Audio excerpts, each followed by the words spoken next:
So hi, my name is Theshinii'S, daughter of Rajan, and my metric number is 424-100-1031D. So today I'll be talking about the literary devices in the Gothic fiction novella of We Have Always Lived in the Castle by Shirley Jackson. So for the introduction, We Have Always Lived in the Castle is a novella written by Shirley Jackson, published in 1962. The story centers around the unsociable Blackwood family, particularly sisters Mary Cat and Constance, who lived in isolation after a tragic poisoning event that claimed the lives of most of their family members.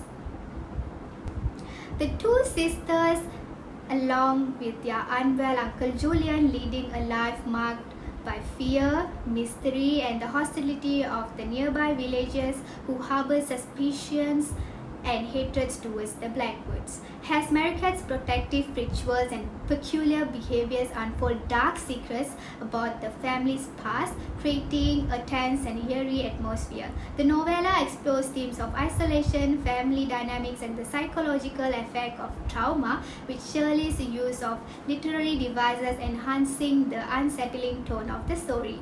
So, my thesis statement will be in We Have Always Lived in the Castle. Shirley Jackson had used literary devices such as symbolism, point of view, and Gothic elements to enhance the themes of isolation, fear, and family dysfunction, demonstrating how the characters' psychological struggles and dark secrets shape their interaction with each other and the outside world. Now let's get into the literary devices in the novel.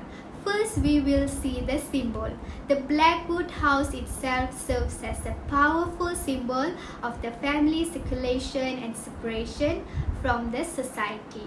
Surrounded by overgrown garden and locked gate, the house acts as fortress that keeps the outside world at bay, reflecting the sisters' desire for safety and control. It represents not only the physical isolation but also their emotional distance from the villagers who are hostile and resentful to the Blackwoods. The other symbol is the moon. Mary Cat's fascination with the moon represents her desire for escape and the creation of her own magical reality.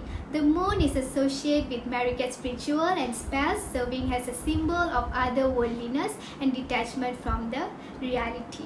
Now we will see the point of view. The story is narrated by Mary Cat, also known as Mary Catherine Blackwood, one of the main characters who tells the story from her own perspective. She uses pronouns I and we, providing a direct and personal accounts of events. The first person narration gives reader insight into Mary Cat's thoughts, feelings, and perception, making the story feel intimate and subjective.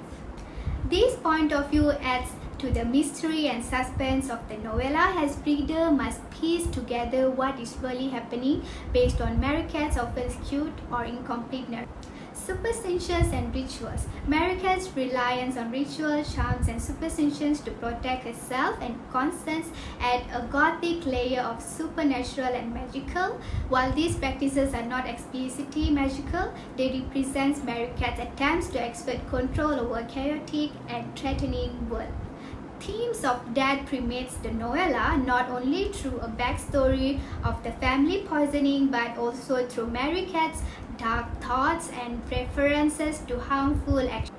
The past tragedy and lingering threat of violence gives the story a Gothic sense of dread. So the conclusion, in We Have Always Lived in the Castle, the symbolism of house and moon combined with Mary Cat's first-person point of view and Gothic elements deepens the themes of isolation and fear. The house serves as a protective barrier and the moon reflects Mary Cat's desire for escape and her connection to a magical otherworldly realms. Mary Cat's perspective intensifies the story's Gothic atmosphere, emphasizing the distorted reality of life inside the Blackwood household.